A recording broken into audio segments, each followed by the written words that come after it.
Today, you'll hear from one of the most intriguing voices in leadership development. We're diving deep into the forest of leadership with Jeremiah Shaw, founder of Grovity Leadership. We're about to discover what ancient forests can teach us about modern service department success. Welcome to the Fixed Ops Mastermind, Jeremiah. Thanks, Dave. Thanks for having me. Happy to have you here. If you could give the audience a quick introduction, and then we'll get straight to the wisdom. Yeah, absolutely. I'm the co-founder of a leadership development firm. We focus on helping leaders that wear jeans and boots to work. So we do a lot of work with manufacturers, machinery, construction, oil and gas, those industries. A lot of fun, a big passion for that world. Excellent, and we have a lot of people that are wearing may not be jeans, but definitely work boots to Yeah. to work every day. So the show, as always, broken into three segments. This week, our segments are growing your leadership grove. Segment 2 is cultivating team synergy, and segment 3 is going to be sustainable growth strategies. If everybody's ready, Let's let's get go. into it. Yeah. All right, segment 1 is growing your leadership grove. And first question, Jeremiah, is as someone who helps leaders become more grove like, how can fixed ops managers create an environment of protection and renewal for their teams while maintaining high performance standards? Yeah. Yeah, I love that question. It comes back to why we named our company what we named it. We started with our values, which is where we start when we coach or train organizations and employees.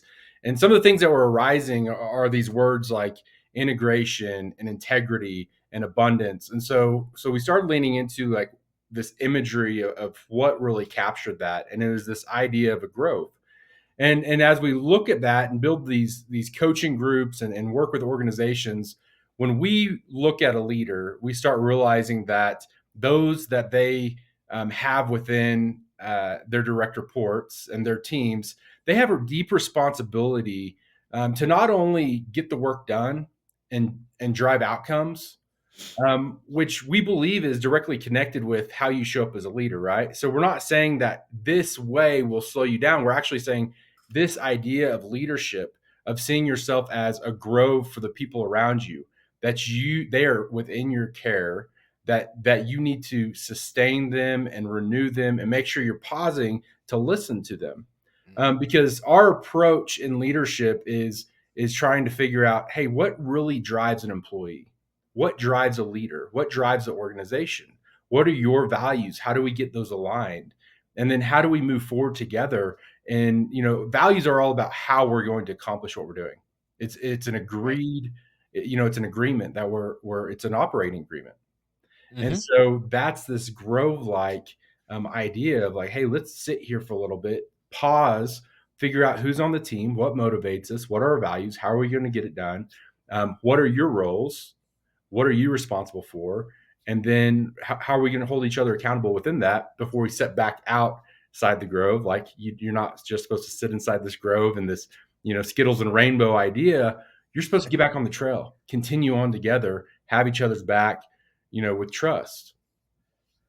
Yeah, that's awesome. The word that jumped out to me there is responsibility. Mm. And I think at times, like, we realize as leaders like what we have to do, but sometimes we don't realize how much of a responsibility Mm. that we actually have to the others that, as you said, are in our care. Yeah. Yeah. So many, how many leaders just step into a leadership role because it's a higher paycheck or it's a better title, and they Yeah. don't carry the weight when they're making the decision of, is this really what I want for my career? Hmm. And how many leaders have we met that end up saying, hey, can I just go back to sales? Can I just go back to being an individual contributor? Like this whole people thing is really hard, right? And it is. And Yeah. it takes a special person that's really figuring out how to serve with a servant's heart. Yeah, absolutely. It is a very different position to be that go from that individual contributor to now the leader of all those individual contributors. That's for sure. Yeah, one of the biggest hurdles that leaders face, that Yeah, mindset shift. absolutely. And so you emphasize the importance of knowing, accepting, and defining yourself. How Hmm. can service managers apply this framework to become more authentic leaders? Yeah, absolutely. I think I think we've fallen into a trap, whether it's social media, whether it's maybe a previous leader that we've had, of trying to look at that as a framework and then become that. And I don't think that's how we're genuine leaders. I think we're genuine leaders that figure we have to step back and self reflect on ourselves and say, okay, what am I really about? We have to start with that self leadership. And here at Grovity, what we do is help leaders step back, figure out, hey, what are your values? What are you about? Why are you in the role you're in? What about this organization really aligns with your value systems? And once they start recognizing that, they start showing up in a more authentic way. Then they understand and uncover, hey, what are your motivators? Is it people? Mhm. Is it performance? Is it process? What are these things that are coming out for you? And then we can really get down to, hey, how are you showing up for your team? Because if you know yourself, then you can really lead others better. Now, there are some basic management and leadership practices that they need to adopt.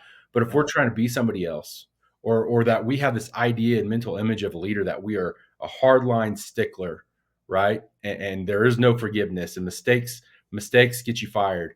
Um, Mhm. this is going to trap us and not recognize, hey, who am I supposed to be as a leader? Yeah, that's a huge statement right there. Who am I supposed to be as a leader? Mhm.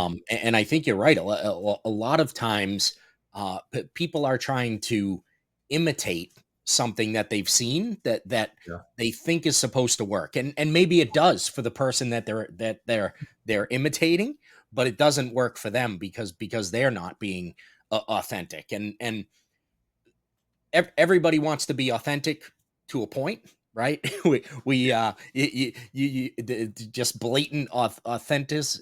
I don't know how you say that word. Yeah. Being authentic, constantly 100% authentic, is Yeah. probably not the right thing, right? Yeah, Um, it's tough.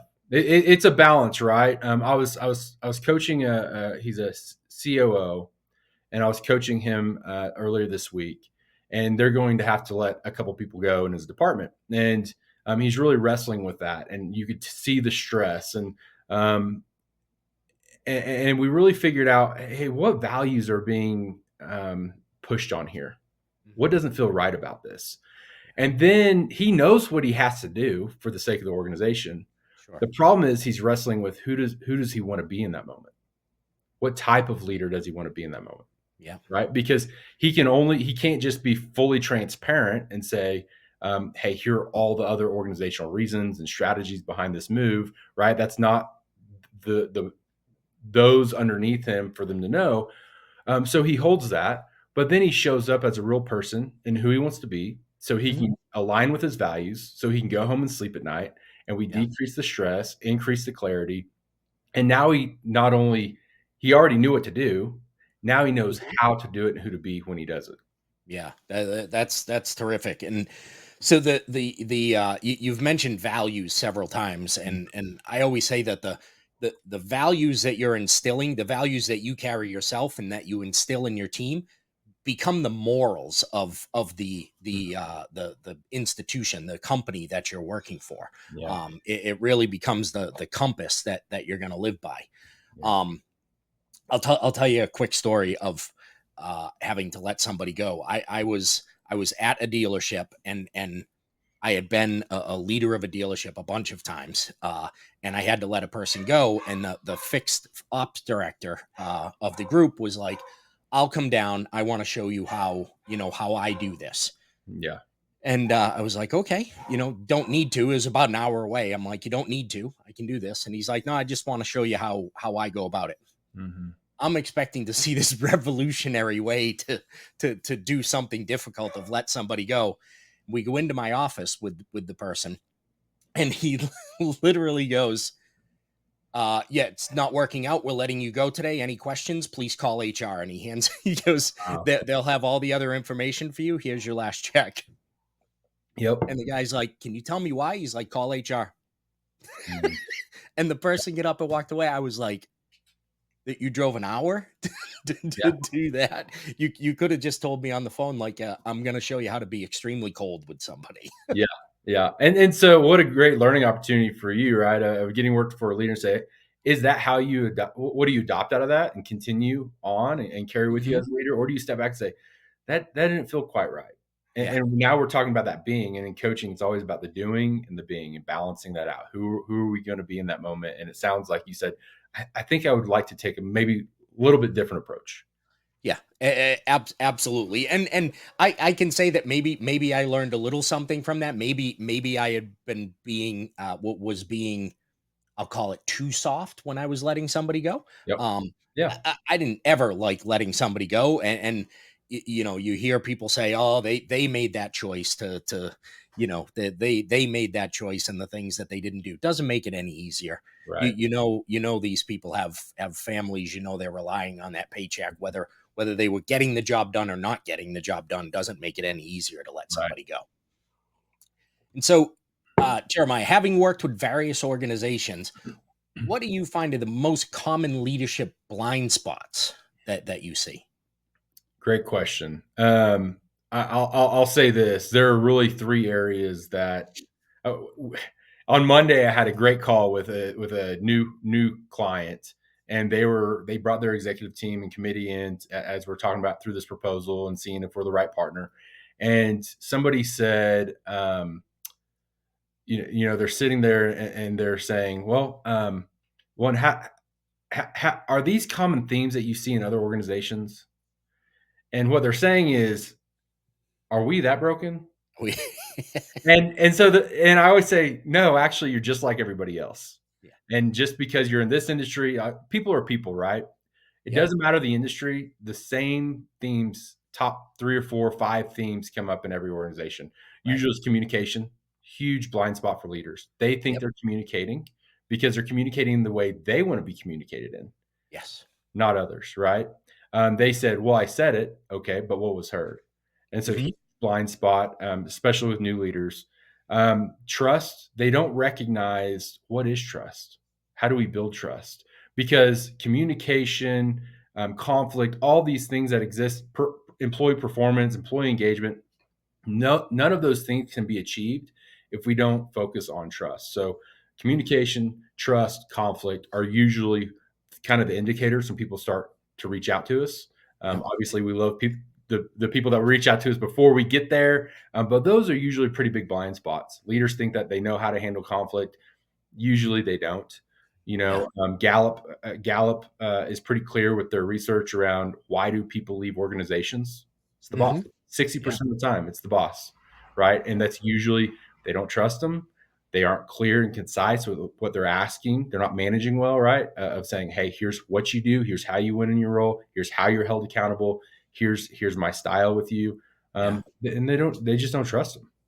And so yeah, those are huge blind spots for leaders to step back and say, okay, here's how I do conflict. Here's how I communicate with my team. Here's how I hold them accountable. And here's how I continue trust, right? Which is just relationship management. yeah. And you mentioned communication at the top of that, which a lot of it all just flows from that, right? A poor lack of communication is gonna erode at trust and all those other things. Yeah. Um, I don't know who to attribute this to, but I heard this once that said, as a leader, your job is to communicate until you're bored of saying what you're saying, and then say it another 50 times. Yeah. So, Exactly. Yeah. There's a lot of truth in that. A lot of truth in that. absolutely. And so we're gonna move into segment two now, which is cultivating team synergy. So a little focus on team development and coaching. And your team coaching process includes a define and design as the first step. Hmm. What key elements should fixed ops leaders focus on when creating their shared vision for service teams? Yeah, so the shared vision for a service team, that is really the defined moment.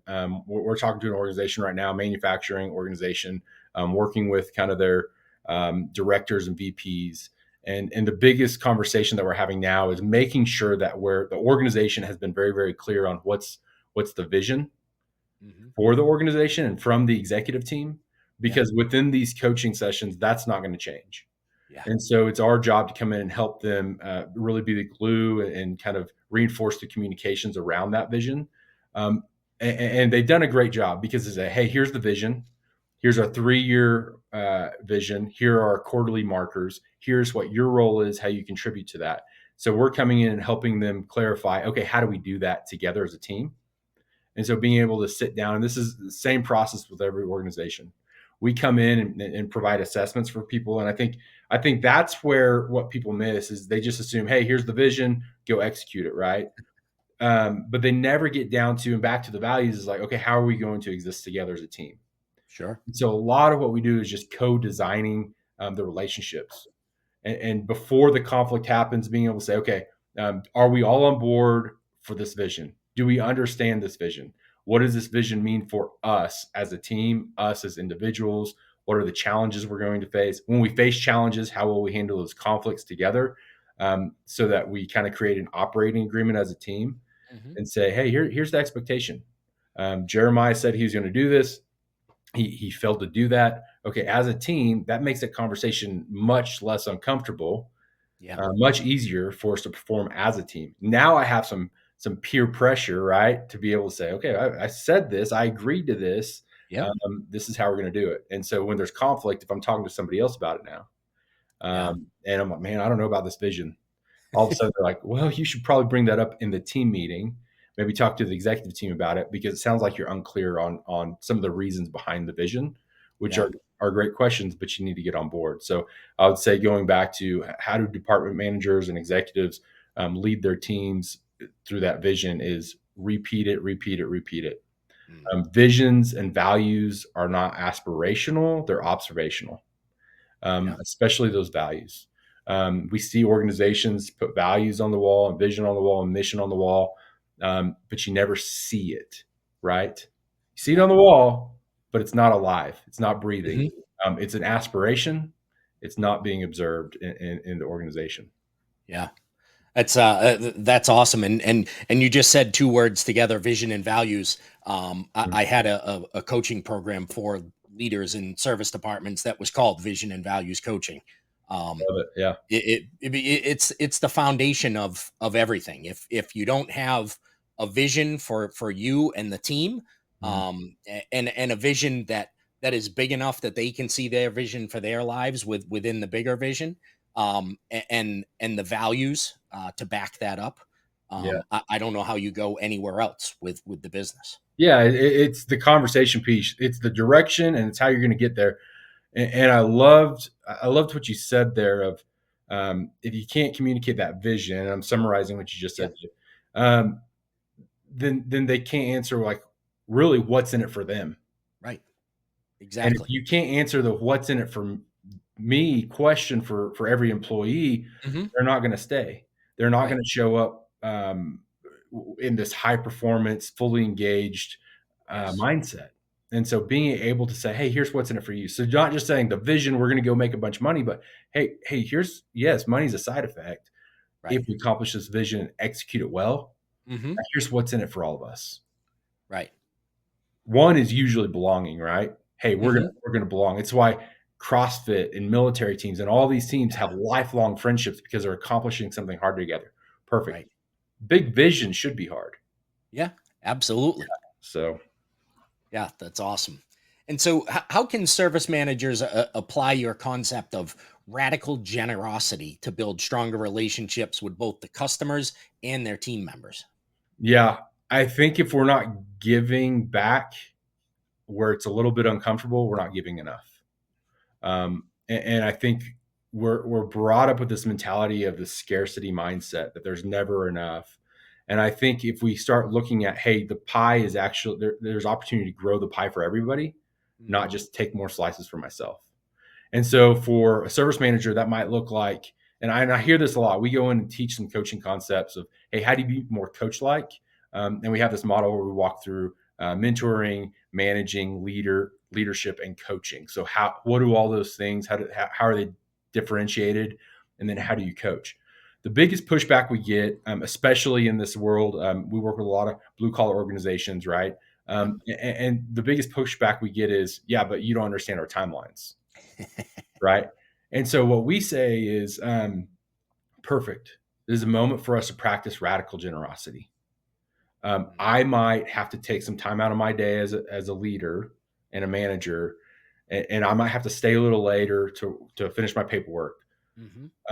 And usually this comes down to how do I find time to sit one on one with an employee and really understand their values, really understand their motivators, really understand who they are and why do they work here, and what challenges are they facing? How do I develop them? And they're saying, I don't have time for that.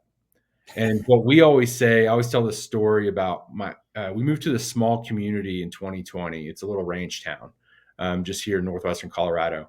And my kids go to this very ranch style school. A lot of ranchers kids there. That is not the world we grew up in. So this is been a lot of fun. So my son comes home. He was in town with my wife. They go by this Western store, and my wife's like, he wanted jeans, boots, and a big belt buckle.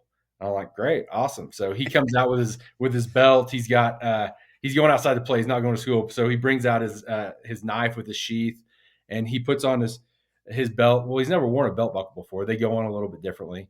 So Yep. first thing in the morning, he comes in. He's like, "Hey, Dad, I need help with this belt buckle." And I'm like, "What do you mean you need help with a belt buckle? Like I haven't had coffee yet." Like, and so in that moment, I could have said, "Here, let me do it for you. Yeah. Let me show you how to do it." That would have been a mentorship moment because I'm like, okay, that's how I do it. However, what we know about people and specifically adults is they learn best by doing Yeah. and learn best when they learn it themselves.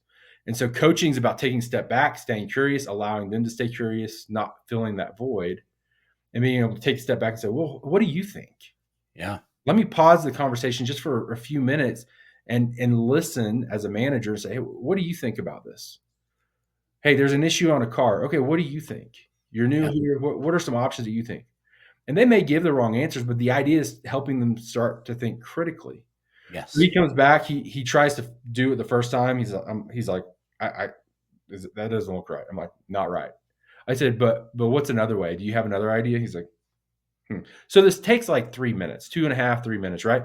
So I could have saved time in that moment by saying, here's how you do it. Yeah. It took me 12, 15 seconds. Mhm. Or I could have stopped and said, I could have asked great questions. Say, hey, I actually believe you can do it. I think you know. And just let's play with this a little bit. Mhm. Show me. Well, he hasn't asked me how to do his belt since. And adults are not that much different, right? Adults come to you if you're a manager and you feel like people are always in your office, you're always getting interrupted. There's probably a reason, Yeah. and it's probably not your employees. Right. Absolutely. And I've told this story on the show before, but I was training at a department, and the service manager had said during the training, I asked him separately, like, what's your biggest challenge? And he's like, my biggest challenge is that I always have to go and help them do stuff. I'm always they're always calling me over for something. Um, Mhm. Now this was a technician from the shop, went right to manager, right? And typical, Yeah, no training, right? Just yeah. here you go, take this department over. Think or swim. Um, Yeah. and so as I was working with the advisors one on one, I asked every one of them, what can call him Joe? What can Joe do for you? Hmm. Every single one of them, 5 advisors told me the exact same thing. And it was, actually, he could do less for me. If he would just, when I asked a question, just talk me through it rather than just jumping in and doing it for me, I wouldn't have to ask him again. I hate bothering him. And Hmm. so you had a manager who was going, I need my team to stop asking me the same question over and over again. Hmm. And a team going, if he would just like let me do it and talk me through it rather than jumping in and doing it for me, I would stop asking questions. They Yeah. both wanted the same thing, but they weren't able to communicate that together. Yeah, common mistake, especially for new managers, right? It's hard for them to let go of the individual contributor. Um, Hmm. and then also the second type of leader is somebody that's high type A. That my way is the only way to do it. It's not true, right? We know there's a lot of ways to achieve the same outcome. And so what we're telling employees when that moment happens, and I love that story, Dave. Um, what we're telling employees when we jump in and don't leave space for their development is one, hey, you're not going to get developed here. So Yep. why should they stay? Two, I don't actually trust that you're smart enough to do that.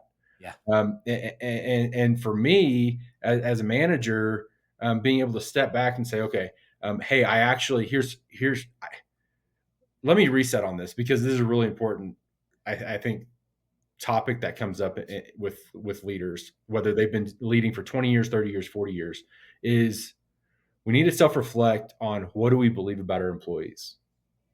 Mm. Do I believe that they're smart and capable? Do I believe that I hire well? Do I believe that I develop well?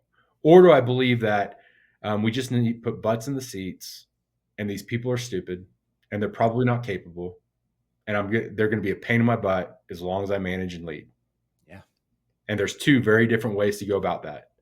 And you can tell the organizations that do it well, the organizations that believe in their employees, that Mhm. develop their employees. Yeah. You can in a lot of cases, you can feel that when you walk into a place, Yep. right? You don't nobody even needs to tell you how leadership is. You walk in and you can feel it. Yeah. Yep. Um, so you started to touch on this, but in your experience, what role does curiosity play in improving communication between departments and problem solving? It's everything. When we get to reset a conversation or a problem with curiosity, we're detaching our emotional attachment to being right. And so when I get to extend it out and hold it out and come to you and say, hey, Dave, you're in a different department. I'm over here. Hey, we're making these changes over here, or you're making changes over here. It's impacting me.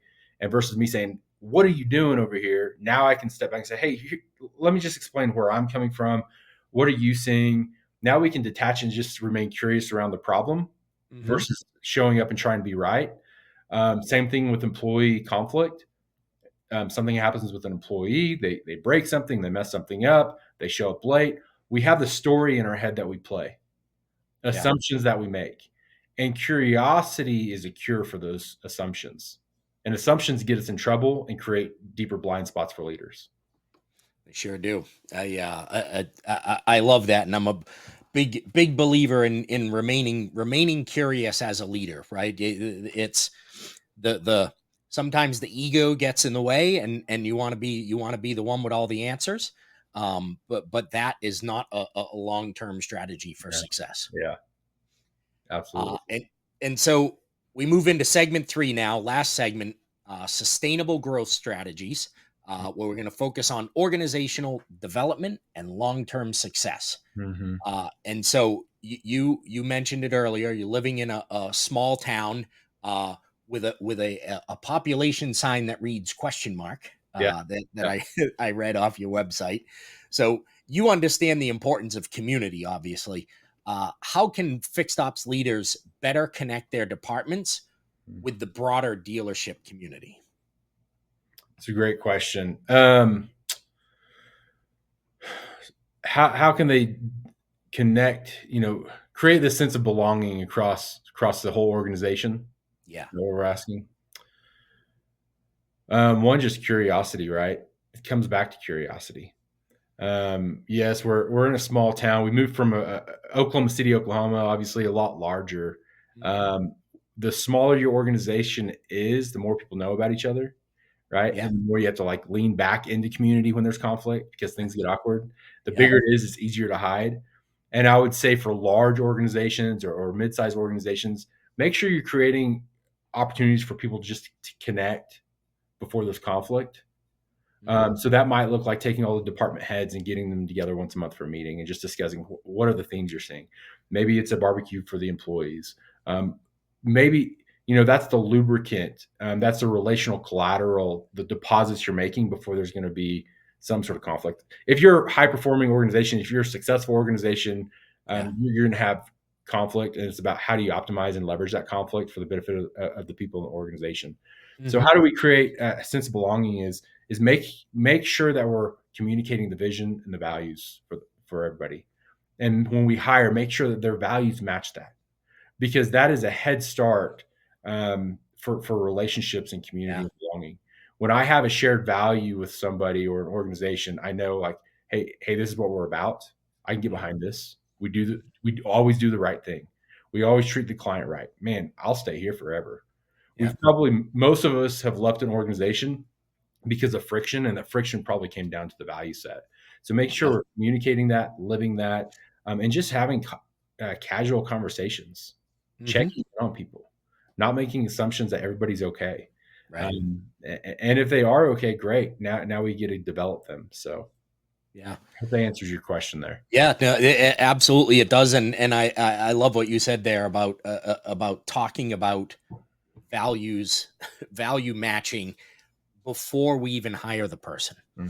right? Because you can train anything, but you are not going to change somebody's set of values in their life. That's not going to change when they come to your organization. Yeah, yeah. That's a tough fit to make work. Hmm. Absolutely. And so you have extensive experience in sales in your background.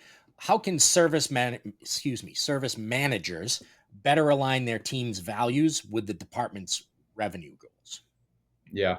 Um, I had this conversation with a leader recently. He was wrestling over some individual contributors and maybe doing an organizational change. Um, and I think we have to understand as leaders that we have to check our loyalty. And if I'm not loyal to the organization first, if my loyalty is just like you see these leaders that are like, oh, I got to protect my team, I got to do this. Yes, we have to do that. But if I don't take care of the organization, if the organization's not healthy with their revenue, I can't care for my people. Now Yeah. nobody has a job, or things get really hard for everybody. Hmm. So when we're making sure that people, the leaders, are on the same page of like, hey, how do we grow our revenue? How do we talk about revenue in a way that doesn't make people feel dirty? Like that's the purpose of business. Right. Right. And so being able to say, hey, the more we drive revenue, the more we create efficiencies, um, the more secure everybody's job is. Now we get to focus on the fun stuff. I used to do Yeah. fundraising for a while, and everybody complained about having to make the cold calls, calling the donors, building those relationships, because they were like, well, I got into this because the mission of the organization, not to fundraise. And I'm like, Mhm. yeah, but if we get really good at fundraising, Yeah. we don't have to think about fundraising for the next 6 months. Now we get to go Right. back and do why we joined the organization and have fun. So Hmm. let's knock this out because again, cash is something that if we have cash, things are more fun with cash, Yeah. right? Absolutely. The healthier the revenue, that's something that, and I talk about this too. We work with a lot of HR departments too, and leadership or the internal training teams. And sometimes there's just a lack of business acumen sometimes of understanding. They may come up with initiatives that might be great ideas, but the question's never asked, how does it contribute to the bottom line? How do we Mhm. measure that? Like Mhm. ROI, especially in any kind of service department, you got to measure efficiencies and the return on investments on these things as well. So Yeah. Excellent. I love a great meal. I kind of like cooking, right? And that's the same kind of thing, right? With the revenue, like the eating of the meal is the fun part, but you've got to do the other work to get there, yeah, to enjoy that part. yep, absolutely. Um, and so as someone who values work life, I'll call it integration, because I don't think Great. there is any work life balance. Yeah, on the Uh, same page. I love that, Dave. I all love right, it. Yeah. so and I'm taking that from the active lifestyle that you described in your bio, Mhm. in Colorado where you live now. What advice do you have for fixed ops leaders struggling to try and maintain balance while managing the demands of a busy service department? Yeah. Work is hard, right? Um, and we're one of the models that we use and have kind of come up with here at our company when we're working with leaders is we step back and kind of measure the different areas of their life from a holistic approach. When I start coaching new leaders, and I actually had a CFO I was coaching, and he called me after the first session because we got really deep really fast, which sometimes takes a couple sessions. And he called me and he's like, man, I just reread the agreement, making sure we were okay here. I think we're okay. Just wanted to call and make sure you didn't want to fire me as a client. Um, and he was concerned because he started talking about personal life, like 75% of the call. Hmm. And I said, man, this is great. you know what? I'm actually really floored that we got into that side of it because a lot of leaders think that we're just talking about business. Yeah. We're not talking about business. We're talking about you, Right. and you are both personal and professional in all these areas. So we start looking at leaders and say, okay, how are you doing emotionally, mentally, physically, spiritually, relationally? Mhm. Family, community, work relationships, personal relationships. And if they're dissatisfied, then we start building goals to help them achieve those things. And so maybe your work is going really well. And I've worked with leaders. I was working with a leader at the Fortune 500 company one time, and he came back and said, "Man, it was like the fourth or fifth session we had that it just clicked for him. And he said, um, "Work's really, really good. I'm making more money than I ever thought I'd make. I haven't taken my spouse out on a date in 2 years, and I'm 60 pounds overweight, and I haven't.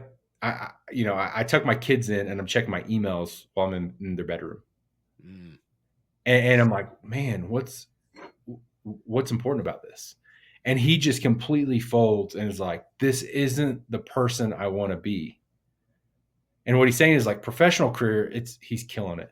Yeah. But every other area of his life is feeling that. Because we haven't stepped back as a leader and said, okay, what life do I want to build and how do I align that back to my job? So what he did, we kind of did an evaluation, said, okay, where do you have your cell phone at? When do you check email? Who do you want to be as a spouse and as a father? Yep. And he said, this is the person I want to be. Okay, we created the vision. Now we create the plan with goals and start taking steps towards that. And so I would tell, and what happened, we've got to say, make this call out. Over the next 3 months, his department grew substantially. And his leaders, his directors that sat underneath him said, there's something different about you, and I'll follow you to the end. Mm. Because they saw him living who they Right. wanted to be. He was setting the example. And Yep. when we say, I'm going to die on this, I'm working 80, 90 hours a week, like this is what it's about. That again, like you are a better leader when you find your passion, not just at work, but outside of work. When you Yeah. prioritize your life and align your life back to your personal and professional, you're going to show up and be a higher performer leader. Yeah, you need to be a complete human being for people Yeah. that whether it's your family or your team to see you as a human being and not just as a boss or a dad or a husband, right? Yep. That Absolutely. that comes through. Like we talked earlier about, you can walk into a place and feel a place that has that good culture and good leadership. That your team can feel that from you. If you are just all work all the time, they know, they feel that, and most people, that's not the life they want. Well, and the integration word, I think it's really important because there's seasonalities, right? Yep. Spouse gets sick, kids get sick, kids have a school play or work. Market takes a downturn. We're trying to figure out how do we come back, in a hard economy or a tough situation at work. There are seasons that we have to sit back, and that's why I like the word integration, not balance, Yep. because integration in my mind has a visualization of knobs. Okay, I'm going to tweak this, I'm going to tweak this. And when we take our eyes off the dashboard, things can get out of whack. Yep. Yeah. I love that. And I always use, rather than the seasons analogy, because seasons tend to feel long, Yeah. right? At times, especially Yeah. here in the Northeast, we're now in this winter season, and I do Yeah. not like the hours of darkness. Yeah. Um, I always use the library analogy, where you're, rather than a season of life, you're in the library, and it's a book, it's a page, it's a chapter. Mm. It's a lot of different things. It's all the micro moments that make up everything that is going on. And rather than having to get through a whole season, maybe you just need to get through this next 5 pages of a chapter, or Yeah. maybe you just need to turn the page to read something different and be in a different part of your life. Yep. Yeah. Same here. 7 months of snow on the ground. Seasons are long. I'm gonna have to start changing the word I use. Good call Boy, oh boy.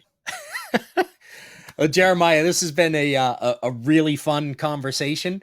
Um, tell everybody where they can find you. What's the best way to get a hold of you? Yeah, Jeremiah Shaw. I'm on LinkedIn, pretty active on LinkedIn. And then our website's Grovity, Grovity, leadership.com. Yes, we made up a word. We're very aware. It's Grove. It's the word Grove and the word integrity combined. So, All right. I love it. I would have gone with Grove and Gravity is where I thought you were going with that. yeah. Um, Jeremiah, again, great to have you with us. And to everybody else, we'll see you next week.